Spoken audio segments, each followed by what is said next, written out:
Ladies and gentlemen, I'm back, and I'm waiting now. Seeing David just told me he can make it on here, and I am I so much apologize, everybody, for my technical problems. I feel awful about it. I feel just awful.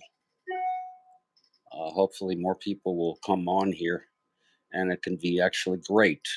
Okay, that's what I'm hoping.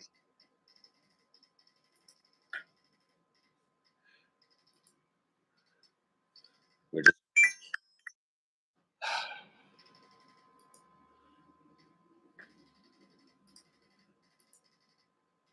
and it's so frustrating to me because we got so many people to see the earlier tweet. So if you can, if you know how to invite people,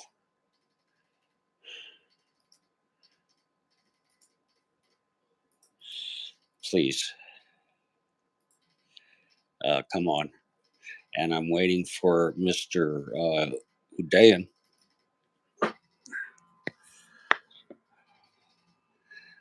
David Hundeyin is coming on. And the great thing about this, here you are, Mr. Hundeyin. David.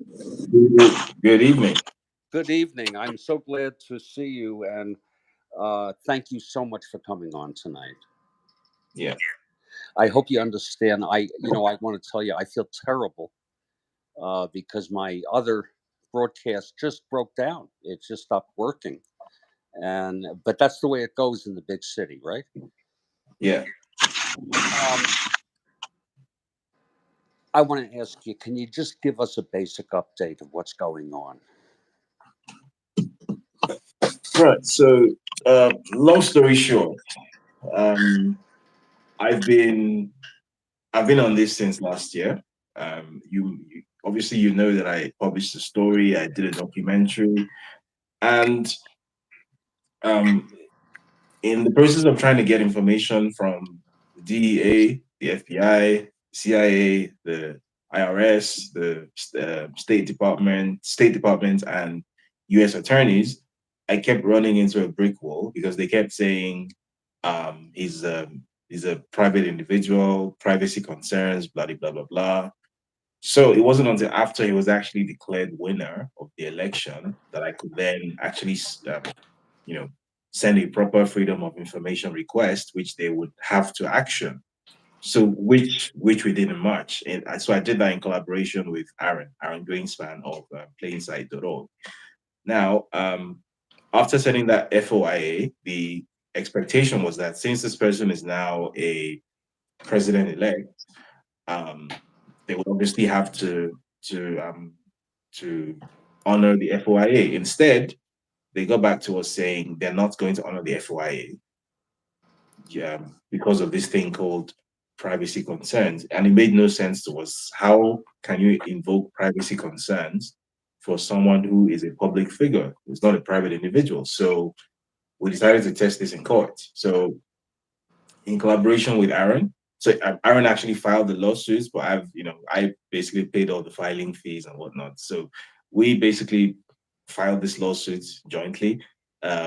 So we sued 6 US government agencies. We sued the FBI, we sued the CIA, the IRS, the DEA, the State Department, and US attorneys.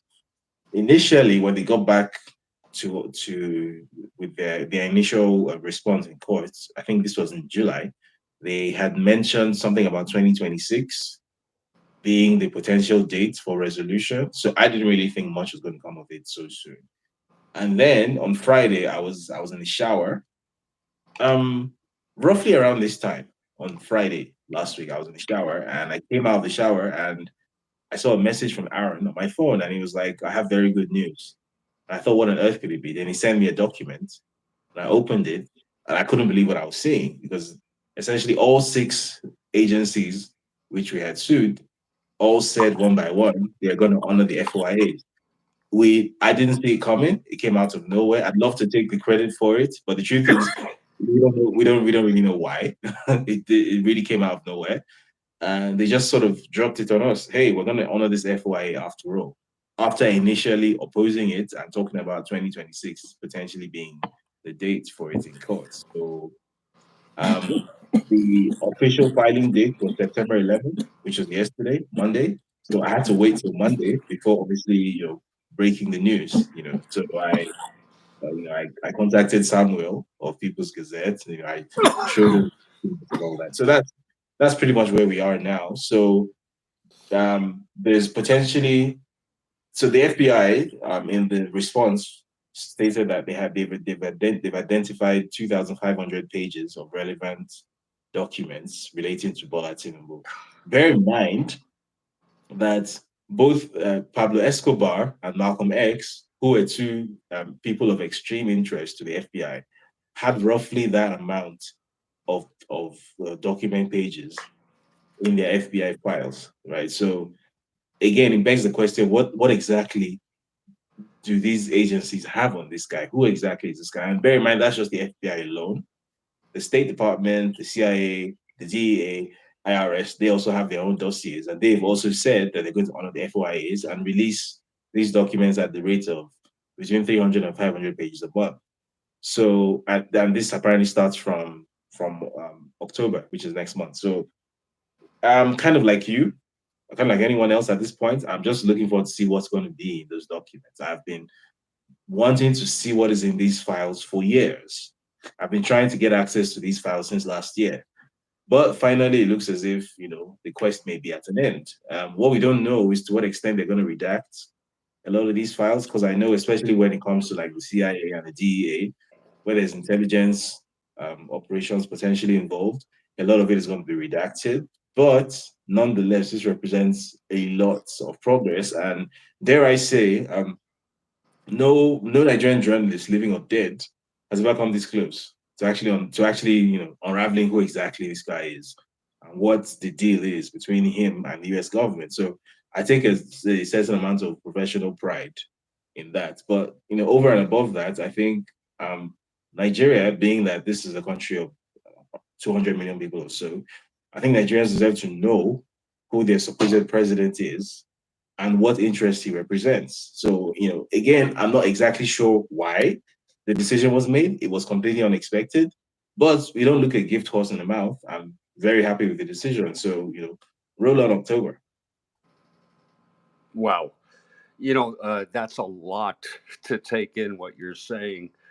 I just want to say a couple things and see what you have to say. First, David, I get a sense from looking at tweets that not only is there misinformation, there's misunderstanding from obedience from Nigerians and Americans. And I just wanted to tell people, and you correct me if I'm wrong, David, that there are documents, like he said, that the US government agencies, like the FBI, the DEA, the IRS, the CIA, have on Bola Tinubu. And there is a law in the United States called the Freedom of Information Act that says unless there's a good reason not to, citizens have the right to see the documents from these agencies. Exactly. And you are telling me that you worked with Mr. Greenspan, the attorney, and you actually paid his fees? So he's not an attorney. Okay. He's not a lawyer. He runs a website called plainsight.org, which is it's a civil society organization which essentially deals with exposure of information which is in the public interest. So um, basically, what Plainsight does is information which is supposed to be on public record but isn't publicly accessible for some cockamamie reason or another. Plainsight makes it publicly accessible for free, right? So they work with lawyers, they work with attorneys. So Okay. so he sends out FOIAs almost like on a daily basis. And if FOIAs are not honored, then he uses strategic litigation to get these records. So in this case, we actually worked with a lawyer who was working pro bono. So what I was actually paying for was filing fees and things like that, because you have to, anytime you're doing a filing, you have to pay a fee. Right. So and it runs into several hundreds of dollars each time. So that's what I've been doing. But in terms of the actual legal legwork, there's a lawyer who is working pro bono with Plainsight in DC, who has actually been the one sort of at the grinding face of it.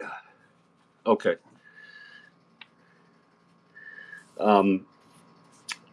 Again, there's a lot of misinformation, and I read the same things over and over again. I'm sure you do. Why the delay? Why not release them now? And do you have an answer to that? Because they're waiting till October. You hear me? So, first of all, as I said, this was completely unexpected. We had previously been told something about 2026. So having happened in 2023, much less next month, was completely out of the blue. I did not see it coming, neither did Aaron. Right.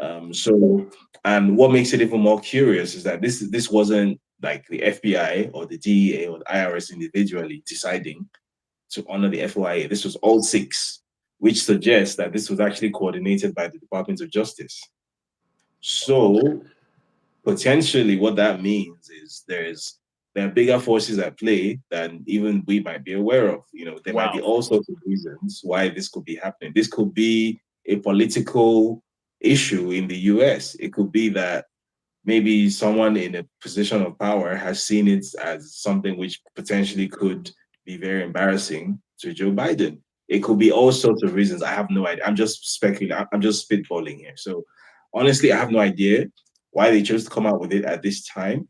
I also don't know why they've chosen the release schedule that they've chosen, where they said the FBI said 500 pages a month. Then I think IRS or was it the DEA said 300 pages a month.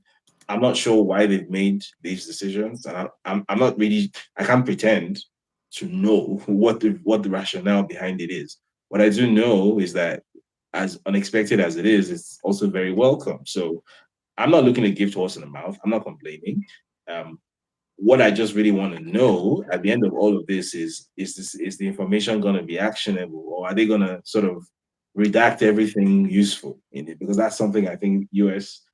government agencies are notorious for doing. They redact a lot of sensitive information. So if they can put out information which has been very strongly hinted at and suggested for years in informal settings, but being able to see it in black and white, I think would be huge. Even if it doesn't actually do anything in terms of the Nigerian Supreme Court hearing, even if it doesn't do anything, what it would do is that once and for all, it would establish that this person is in actual fact everything that we said he is, and he would never have any legitimacy whatsoever, regardless of whether or not he was head of state. So something similar happened. I think it was in Honduras. I think it was the president there. I think his name was something Hernandez. Was it Abel Hernandez? I forget the name was Hernandez, and he was a sitting president. He was a sitting head of state, and he was indicted for drug trafficking, and he was extradited, and he's serving jail time in the States now. So I'm not suggesting that the same thing will happen here, but I'm just saying, it will forever remove that myth of invincibility around this guy and make it clear that even people like him can be brought to some form of justice, or at least public exposure, which I think is very important. That is such an interesting point you make. At very least, public exposure. You'll still have the people who deny it. I thought, just making an educated guess, that they're waiting till October because they need labor. They need staff to review these documents, go through them, redact them, and then post them. So that takes some time. Do you think there's any merit to that? I mean, yeah, but it still doesn't explain why they chose to put the documents out in the first place, Oh because they no, it could does easily, not. No, it does you know, not. But doesn't that seem like a possible explanation? I'm surprised. You know what I'm saying? I'm surprised it's that yeah, quick. well, yeah, yeah. I mean, but the thing is, knowing at if that were the case, that would also suggest that a decision has been made from higher up to put Yeah, these documents out. Because why would these institutions notify the court that they're putting these documents out before they had staff in place to actually redact these things? So if that was the case, then it would support the theory that I have that this is being coordinated by the DOJ. And if it's being coordinated by the DOJ, that raises even more questions that what potentially are we dealing with here? that is a great question, and it's not always a good idea to speculate, but it is an amazing question. If it were the DOJ, every DOJ is different. Based on every administration, every who's the president of the U.S. And the one we have is more independent than any we've had in maybe my lifetime. That's just my opinion. Right. And uh, they have a special counsel for investigating Trump, but they also are investigating Hunter Biden. Right. So that's balanced, okay, for this day and age.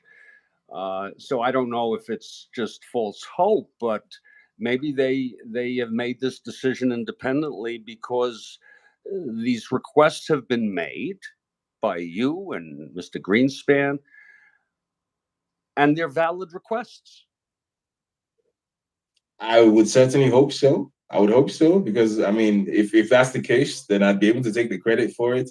However, knowing how the world works, I know it's usually a lot more complicated than that. So, which is why I'm being careful not to sort of, do a victory dance too soon Of until I actually course, see what is in those documents. But of course. Um, yeah, me neither. I'm trying to stay calm about it. Um, you said like me. You said I'm like you.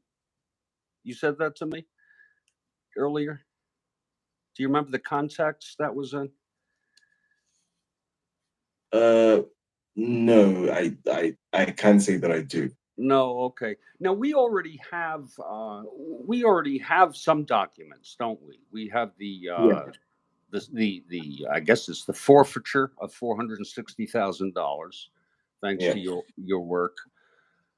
Uh, this is what is your thinking about the fact that there are documents with the DEA, the CIA, and even uh, the State Department? Well, so what what I'm most concerned about with what I'm most concerned about, sorry, um, in addition to the documents held by the FBI, are the documents held by the DEA. That's actually what I'm most looking forward to because Right. Sure. the D, the DEA is sort of like the grinding face of the so-called war on drugs, right? So Right. if there ever were an agency that could give you a straight answer that to what extent, I mean, we know he was involved in heroin trafficking, we know he was a drug trafficker, but to what extent was he involved with this thing? And what does the US government know that is not in the public domain about his involvement in drug trafficking? I think the DEA is the agency that's going to give a direct answer.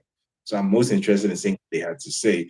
And it was kind of instructive looking through their response that even though they also said they're going to comply with the FOIA, they basically just didn't, unlike the FBI, they didn't give any indication as to exactly what they have. They said nothing. They just said we'll neither confirm nor deny, and we think it's premature at this time to give a briefing schedule.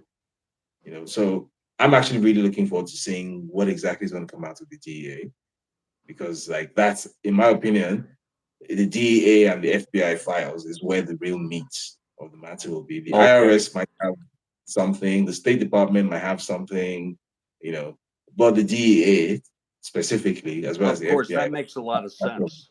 That makes a lot of sense. Um, so, what else, if any, questions do you think do you have regarding this issue? Have we covered, touched most of the bases?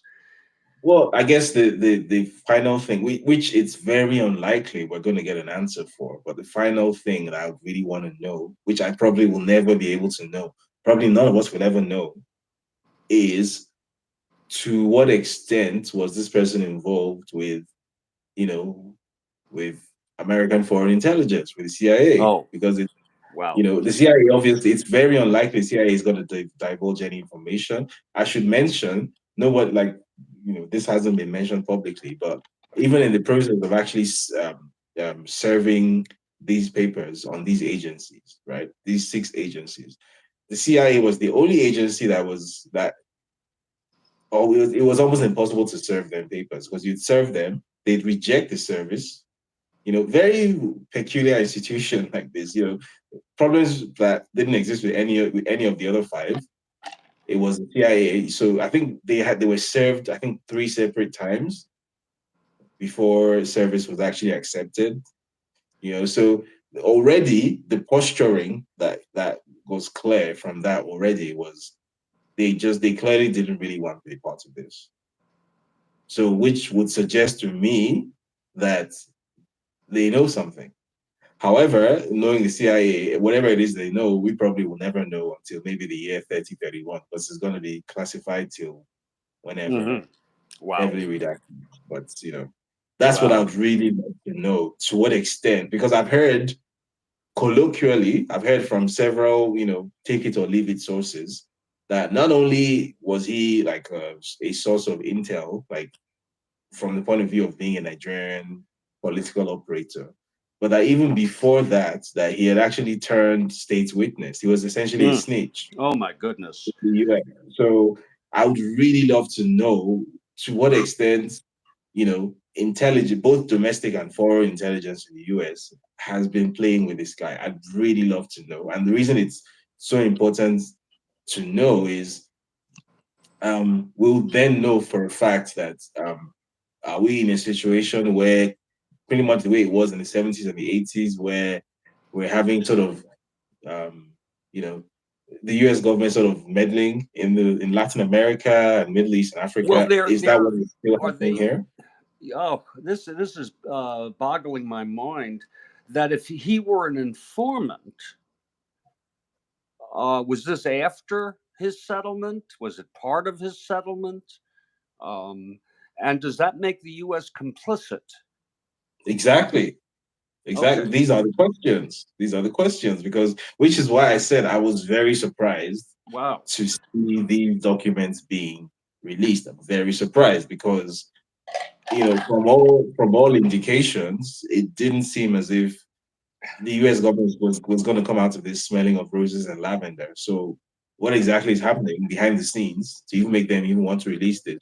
Again, I would actually love to find out someday. I probably will never find out. I probably will never know, because these are the stories, the sort of behind the scenes political and bureaucratic struggles, which never really make the mainstream. Nobody ever hears about it. But I'd love to know personally because there's there, Well, I there's just think a we lot all. going on.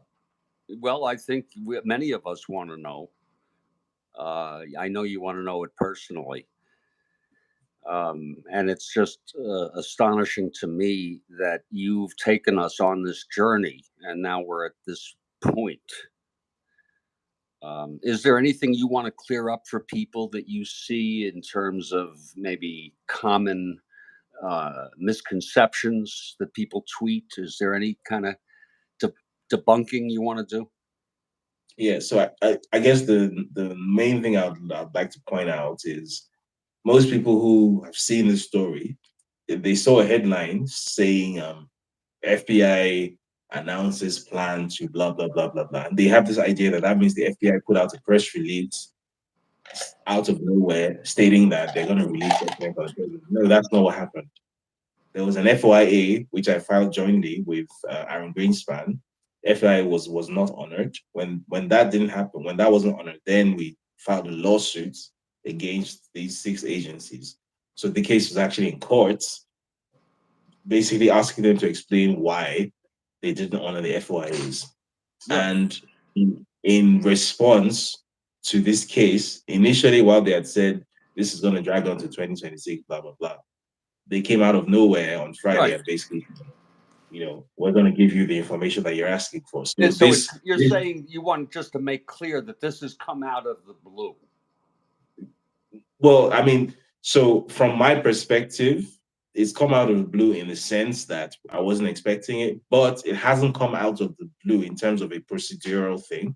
There was an existing context. Because people have this mistaken idea that if this is all, people see 2 and 2 and then they add them together and get 22. So people say, all right, Joe Biden met with this guy at the G20. Something must have happened between them. And then all of a sudden the FBI is, no, that's not how the US No, I operates. mean that was so recent. That just Yeah, happened the other day. It couldn't. yeah. I really don't think it could possibly. No, that's not how No it way. happened. There was an existing lawsuit which Yeah. was filed jointly by Aaron and myself. That's the existing Oh, context for sure. So this. you want to So, make that clear to people. yes, yes. Okay. Oh, I'm glad. I didn't even have any. I didn't even suspect such a thing. Is there anything else maybe? Just generally about the process?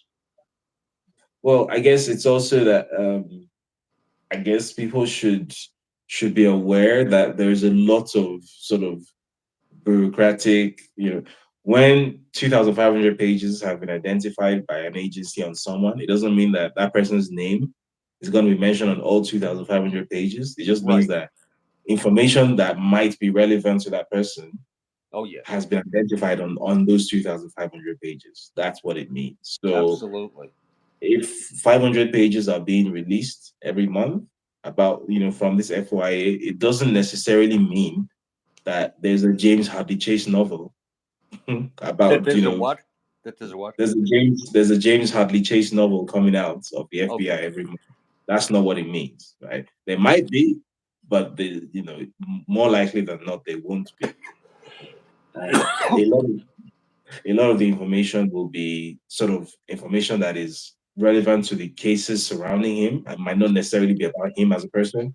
So I think people should just be patient, because I think what tends to happen is people's attention span tends to wane after 1 or 2 releases, and maybe they don't see something that looks um, salacious or entertaining or gossip worthy, and then they're like, oh yeah, there's nothing here, this is nothing burger. We don't know that yet. So I think people should pretty much just hold their horses, keep their powder dry until we see what it is. Right. It's hard to do to have no expectations, Yeah, uh, because we want to see a smoking gun, yeah. and it's unlikely we will. Right. Or at least Unless you put the we don't know pieces if and together, when we will. huh? Yeah. Or at least we don't know if and when we will. And there may be many little crumbs, and Exactly. I'm sure you're going to try to put those pieces together. Yeah. Okay, but you never really get the full picture. It's what about the common? I see many tweets uh, that, oh, I don't trust the FBI. I don't trust the U.S. Now, by the way, I don't trust them either, but I trust that the real documents will be released, albeit redacted.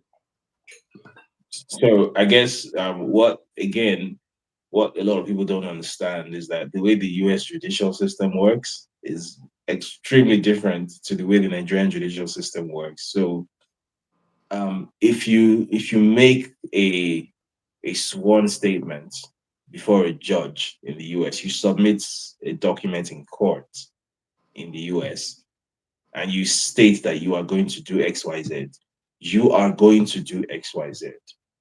Because if you don't, that is a Like, that is a criminal offense on its own, and it's taken very seriously. I feel like in our context, a lot of us don't necessarily tend to understand that. So there's this mistaken belief that the FBI can decide to go back on its words or something. No, it can't. Once this has been filed in court, that you are going to do this, you are going to do it, right? So which is why, like, so when I got this information on Friday, because this wasn't filed officially until Monday, I didn't say anything about it until Monday. Wow, that Until must have been hard. That oh must yeah, have it been. was. It was. But when it was officially filed on Monday, I went to town with it because now, for a fact, those documents are going to emerge because it has been stated in court that we are going to do X, Absolutely. Y, Z. So Absolutely. And I'm sure you do. You know of the history of, you can go on the FBI.gov right now yeah, and do searches. There, Frank Sinatra has a file. mm, Um, John Lennon has a file. Uh, Martin Luther King Jr. has a file. In fact, I think it was they tried to get him to commit suicide. Have you ever heard that? yeah, yeah. I've I heard of think that. it was what's his name? The head guy, gruesome guy, Hubbard. J. Who? Edgar Huh? Hoover. J. Edgar Hoover. J. Edgar Hoover. Absolutely. And so this is not unusual to me that there is a file, and I'm delighted. I'm just delighted. I'm delighted for you. I was thinking today, you deserve to get. I don't know if you're eligible for the Pulitzer Prize. Seriously, for investigative journalism, or an international award for this story. And folks, stay tuned. Now, does anyone have any questions? Because I posted this, and if anyone has any questions, we have him right now. I don't know how if you can stay for a few more minutes, but it doesn't look like there are any. Uh, Anything else, David? I appreciate you coming on. You came on short notice for a little guy like me, a low budget program, and I just couldn't help but shoot a message to you to invite you Yeah. because this is so timely. Again, I I spoke to mean, you about a week ago.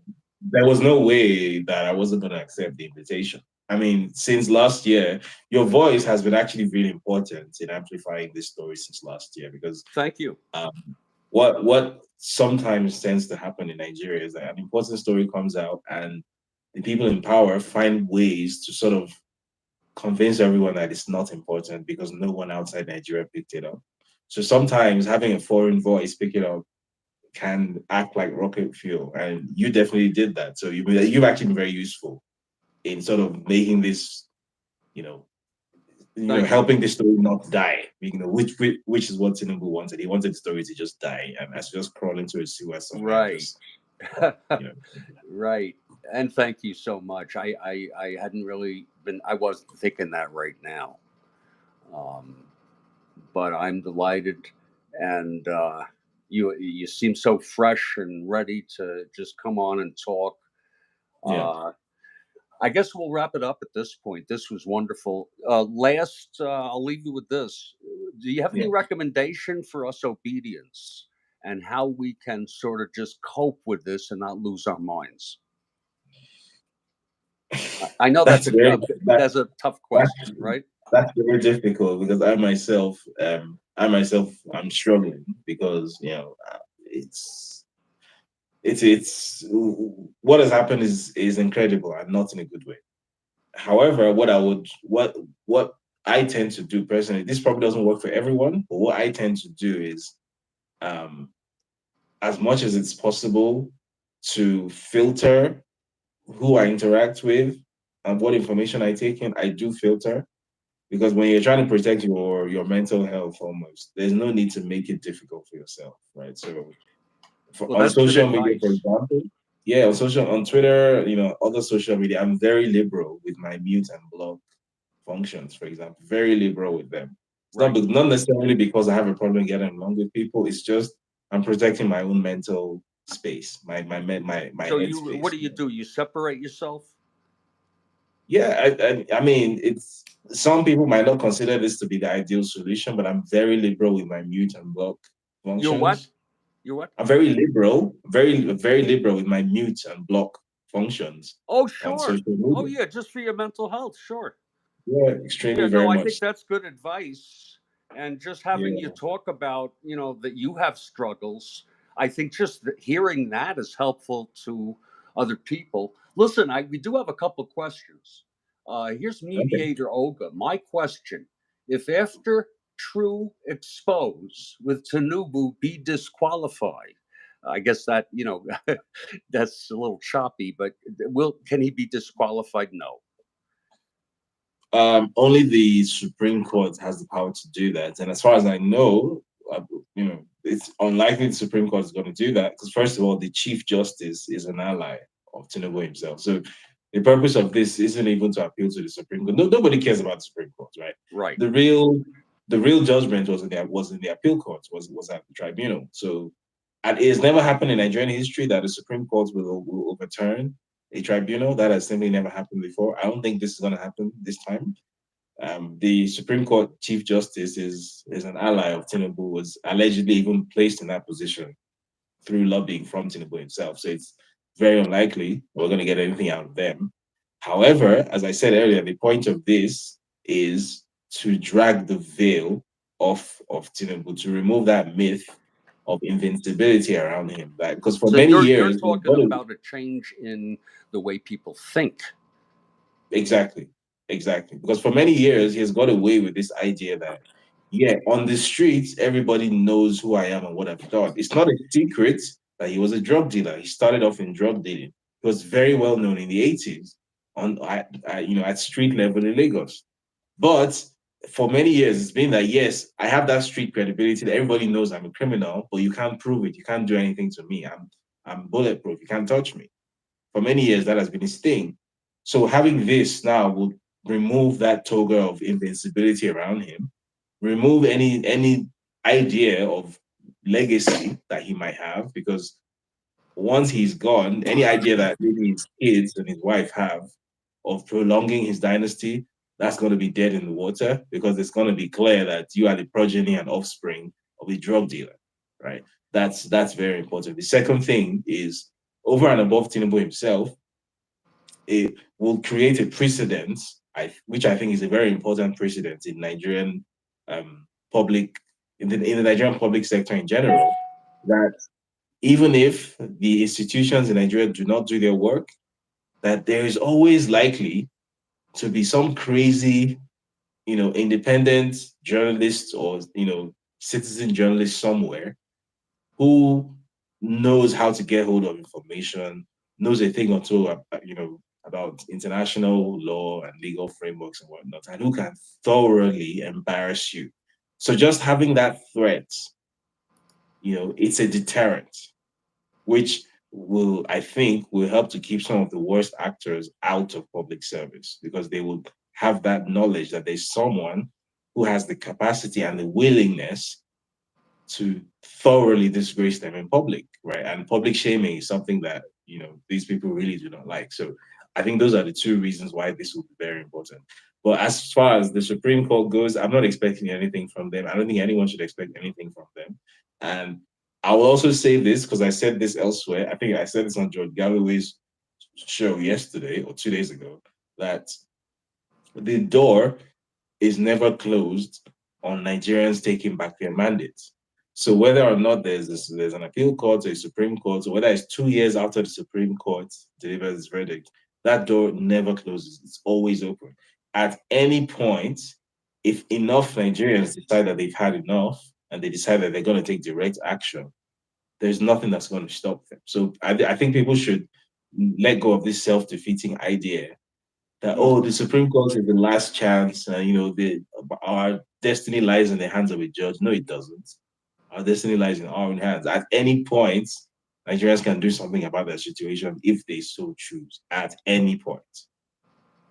I think that's a very important thing for you to remind us of. Um, Again, it goes back to the way people think, their attitude about government, and a change at the grassroots. We had another question, and it was kind of like the other one. It says, It's from Mr. Michael. I have a question for Mr. David.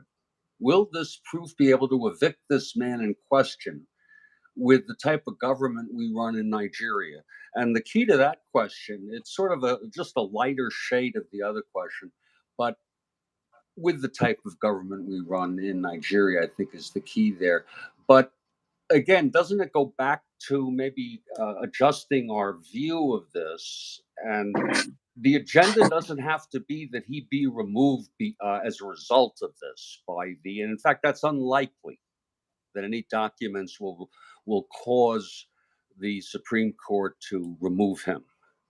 And this is more of a long-term process of change in Nigeria, the hope for it.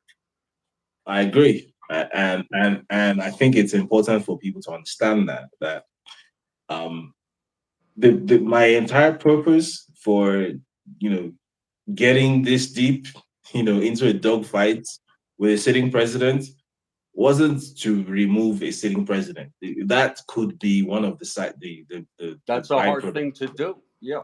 Yeah, but that in itself wasn't the goal, right? The goal was, as a journalist, to establish the existence of some sort of um, public deterrent for bad actors who want to get into public service. Because one recurring thing which I've noticed since 2015, which was when Buhari became president, the last president Nigeria had, one recurring issue that I noted at the time was that when a bad actor is running for office, for whatever reason, there never seems to be any kind of deterrent. There never seems to be any kind of pushback. There never seems to be any kind of opposition to the basic idea of a bad actor running for office. So it's important to establish this now, that going forward, if anyone is going to run, especially for high office like the president in Nigeria, you need to accept that you are going to face the kind of scrutiny that you may not have been used to before, and that there's anything in your past that should ordinarily preclude you from becoming president or for running for president, something you're not proud of, then it's better for you to stay in your house and take care of your kids. Because if you come out, there is, no matter how much money you have, no matter how much influence you have over the court system, no matter how much of the media you can buy over, there are going to be people like me who will be out here who have huge voices of our own, who are also Amen. media. We own our own media platform, so we're not dependent on the traditional media for amplification or anything, and we will get the job done. It's very important for that baseline to be established. That's my purpose for getting into all of this. So if in the course of doing this, it so happens that the person who currently illegally occupying that seat gets deposed, that's all well and good. However, that wasn't the goal to start with, and if and it's also very unlikely that will happen because that person Right. currently has the system captured. But again, I wish people would see beyond just Tinubu as a person and About see what? the bigger picture here. Beyond That beyond Tinubu? yeah, that there is a bigger picture here. That Oh, yes. Are you talking about overall the corruption mentality? exactly, Or I'm exactly. not sure what you would call it. By the way, I want to tell you right now, thank you so much, because I felt so bad that the my first broadcast just stopped working. I was so discouraged, and now it turns out this was the best interview I've ever done. Well, I'm happy. It really, so I feel so much better, and then I have a little surprise for you at the end. But Okay. that is wild. Anything else? No, that pretty much will be it from me. I've just I have 1,001 things to do tonight, so Okay. I'm about to get into it. Well, you're very generous with your time, and I'm so appreciative that you're willing to do this, even though I'm a low budget program. And the good thing is, people make copies of it, which is fine by me. They distribute it all over. It's this is full of factual information, and you have a good sense of humor, don't you? Well, I try. I You try. do. You try. Okay. There's a you remember the ink blot test in Right. in Yeah. in psychology, where they show you an ink blot and they ask Yeah. what do you see? Yeah. Okay, I got one for you. Okay.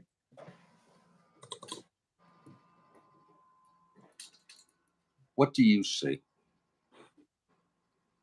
Well, I see someone who hates my guts. Definitely. Oh, that's a good answer. You mean you think he's aware of you? Oh yeah. Well, he definitely is. He definitely is. Yeah, I don't know if you could say or not, but has there been any communication from him and or maybe people close to him about you to you about There have been threats from threats? people, people affiliated with him, but I wouldn't say direct communication. No, but there've definitely been threats. That's something else. Yeah. Uh, I have a sort of a twisted sense of humor. There's something awfully bizarre and funny and almost unbelievable when you see him in this is 1970s, people, and I think he's in Chicago, right? Yeah. And he's wearing a tux. That's I rented one like that. uh and look at his fro, people. And uh I think, Yeah. what they say, a picture says, what is it, 1,000 words? Yeah. 12,000 words. Yeah. Yeah, or more than that. So thank you so much for coming on tonight. Thank you for having me. Oh, and I'll take you up on it again if you let me, in the future, because I promised you I wouldn't bother you again until something big happened. Oh well, something big is happening every few days now. So Yeah. Okay. I'll catch you some all other right, time. man. Take care. All right. Cheers. Bye. Yep. And that has been David Hundeyin. And what a treat to have him join us. I'm going to leave now. I feel completely terrific to everybody right now, uh, because I'm gonna post a tweet about it. I was so discouraged, you know, and I even deleted the tweet of the old one because I don't want a tweet with a dead link or to something that wasn't. But this turned out we had like, oh well, we have 279 people here, and I'm sure there's going to be a lot of you out there who listen to this, watch this, um, on demand after we go live. And I'm glad it gets disseminated. David covered a lot of bases. He touched all the bases and even more. Stay strong, everybody. And I'll catch you all next time.